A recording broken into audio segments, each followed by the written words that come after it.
Testing, testing. Stream, audio. All right. Looks like we are live.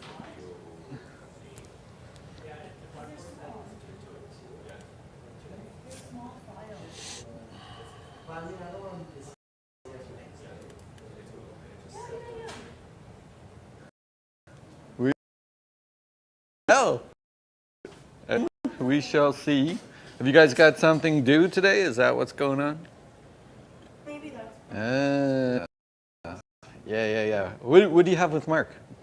We have business card and business card. Yes, For Mark? Yes. Oh, okay.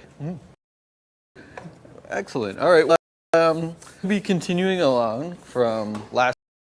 We had things in a pretty good place. We had gotten as far as getting somebody registered inside of Firebase. So that's the main thing. Now, after that happens, you'll notice right away there's a little bit of a problem with our UI. There's no way to log out. And also our form isn't recognizing that that the person is now logged in, right? It's still prompting them to log in. So the next move we have to do here is set something up that will acknowledge if the person is logged in or logged out.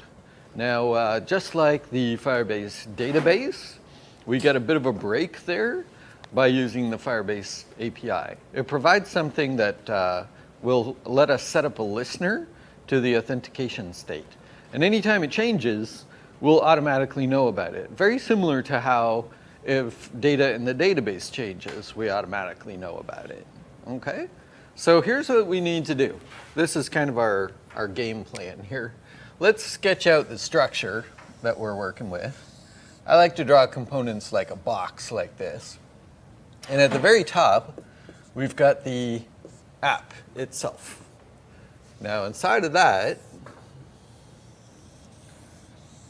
we've got the settings page. These are both what we call those smart components or connected components. And then inside the settings page, we've got another one that we've called the login form or login registration form. Now it has a couple of visual assets. It's got a couple of text fields. One is for email, one is for password. And then we have two buttons, but those buttons are also components. One is the register. One is the login. So where we're at right now is we've managed to get the register calling a callback on the login form, which then sends that information up to the settings page, right? So when we click, that information's getting to the settings page component. At the same time, we're using callbacks from these fields here. So at the end of the day, the settings page what we typed into password, and it knows when we click the register button. So everything we need is all in one place. Last time, we created a separate class called the Firebase API. Now this one's not a component. This is what we call a proxy. It's just like a helper class. It's not really part of React or anything.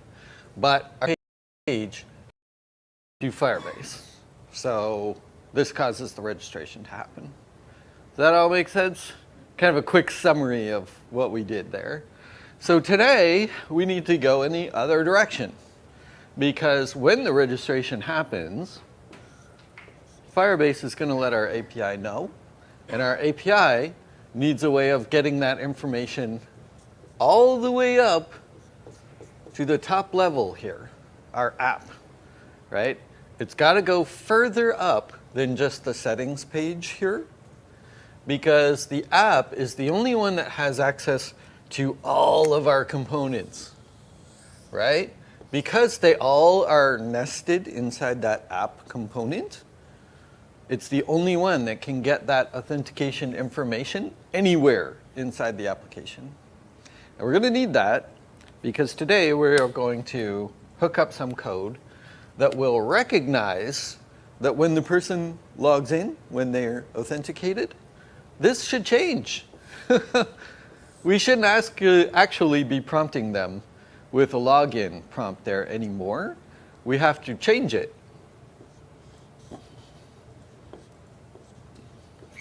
to a log out. Makes sense, right? If the person's not logged in, show them a login form. If they are logged in, give them a way of logging out. Because you can probably see we've got that problem right now. There's no way for us to actually unauthenticate to leave the page or leave the site. So that's what we are after. I've prepared some notes in Lab 9. So if you want to log into Leaflet there, make a fork of your last lab from Lab 8 and submit your fork URL. We'll jump on into it. That's our game plan. That's what we are doing. If we get that working, guys, thinking ahead, this is pretty important. Oh, is it? It might be them. It looks like the stream is still working. At least Wirecast is saying it is. Here, let's check something here. Do.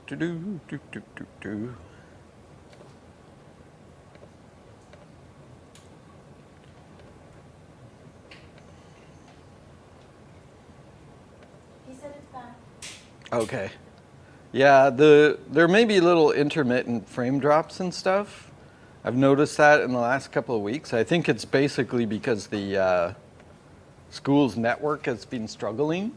I actually had one class last Thursday that basically I couldn't do anything because the network was down and nobody could log in. So. Oh, did you? Okay. The wrong pen that you submitted, can you just copy your stuff into that? Or so let's do that then. That way I don't have to go in the database. I'm scared to go in the database at this point because if I screw something up, then everybody's grades get nuked and stuff. So I don't want that. So give you guys a second to get your stuff in there.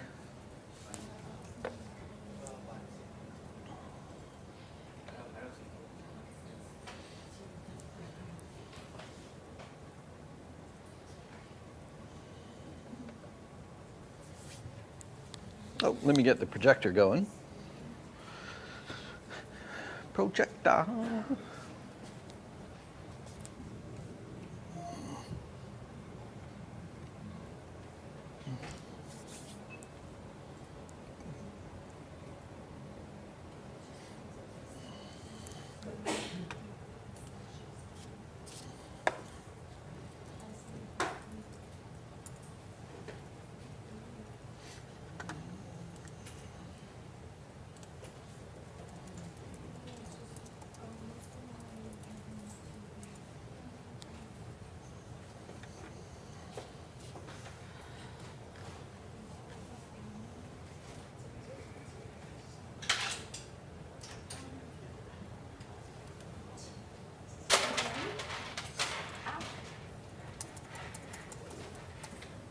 What can I do you for? Do you? We'll go through the lesson and then after, can we take a look at mine to see what's happening with the Firebase, the registration button? Oh, we'll look at that. Okay. Yeah, we'll do a debug. Okay. Yeah. Let me know when. Mm-hmm.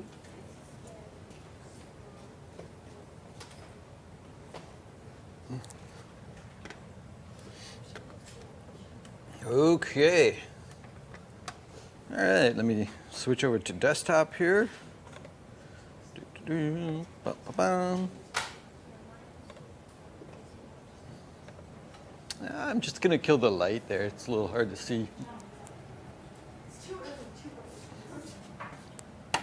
Nope. Nope.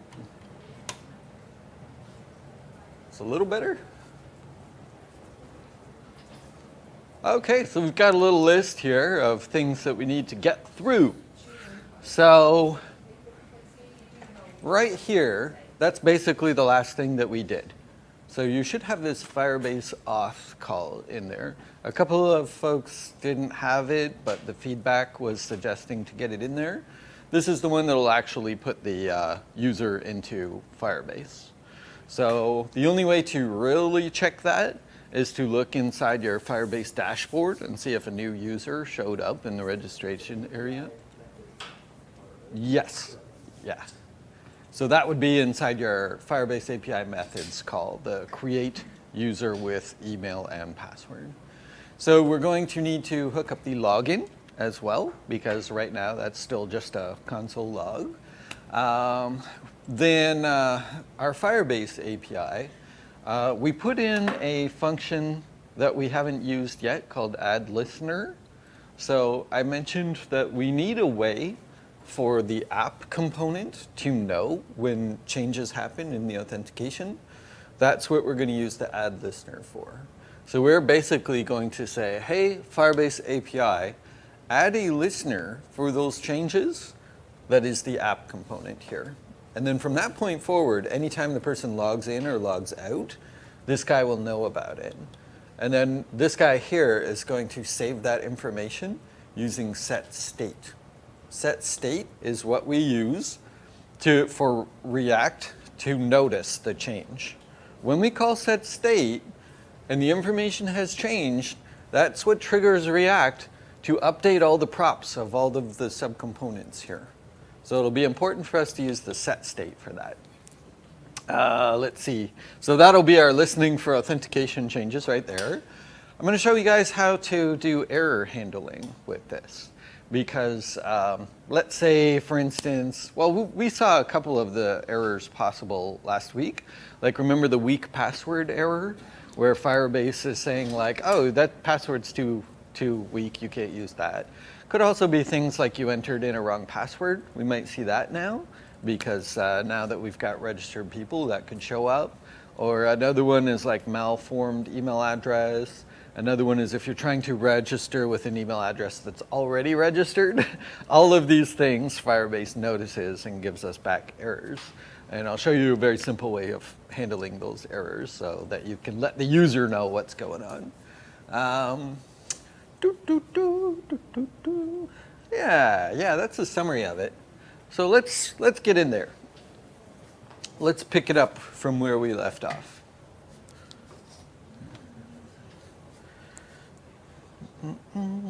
So heading all the way down to the Firebase API methods here, the last thing we did was this little line right here. Create user with email and password. So let me give it a try here, and we'll see how well this is working. So I go to my login. This tells me right away that my link on this button is properly matched to the route because I see this stuff showing up. So that's all good. Let me bring up my Firebase console.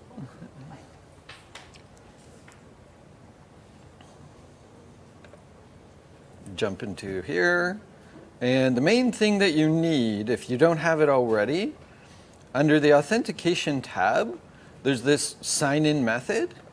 And you just have to make sure that you've enabled email and password there. If you don't have that, then it won't allow registrations to happen. So definitely make sure that's turned on. Now you can see, for me, it is turned on because I've got all these users here. I should probably get rid of a few of them, just because this is getting ridiculously big. There we go. I'm going to get rid of Derpy here.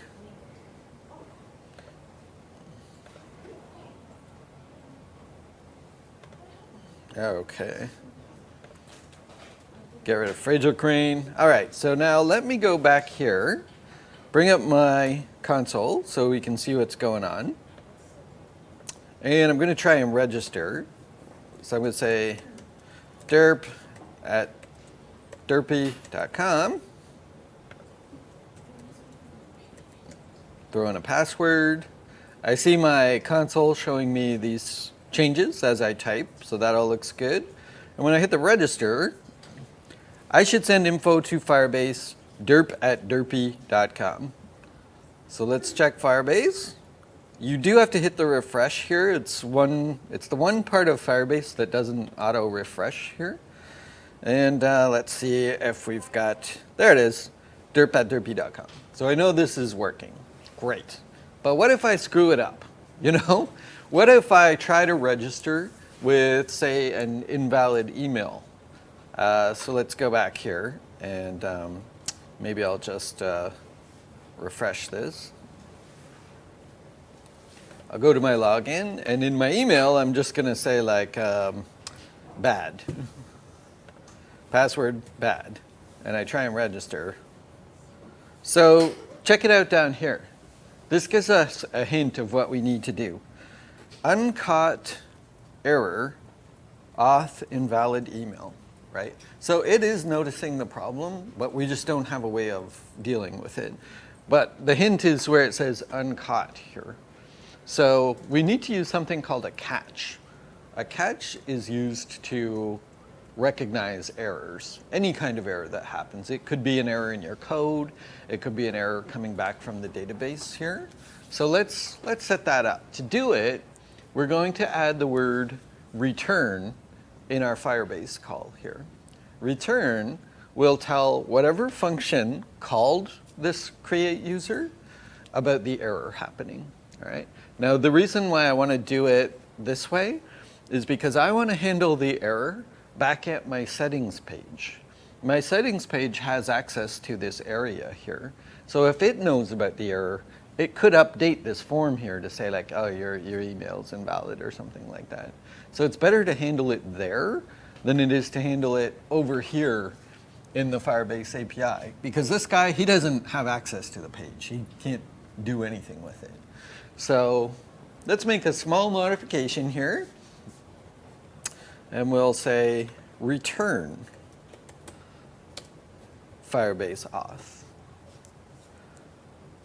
Now when we say return, that means that the result of this call is going to be given back to our settings page. So let's go back up to our settings page here. And here's the on register, right? So right here is where we called the Firebase API. So I'll go to the end of that line, and I'll say dot catch. Just like this. And then inside, it's kind of like an event. I can receive the error. And then I can look in that error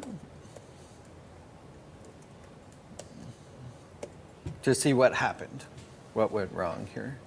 So to start off with, why don't we do a